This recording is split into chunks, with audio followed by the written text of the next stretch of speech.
Namaste everyone! Today I am here with another story named Grandfather and the Python by Ruskin Bond, a beloved Indian author known for his simple yet engaging storytelling and love of nature. The story begins when Grandfather receives an unusual gift, a python brought by his cousin from Africa.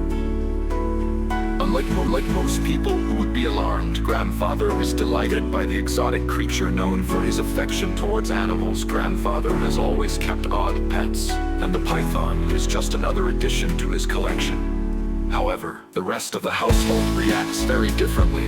Grandmother is horrified and refuses to have the python in any order.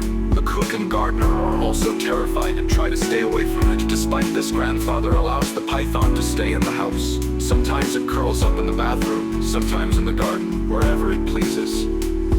The narrator, Grandfather's grandson, watches the events with amusement and curiosity. While he doesn't share his grandfather's obsession, he finds the situation entertaining. The python, although harmless, becomes the center of chaos in the house.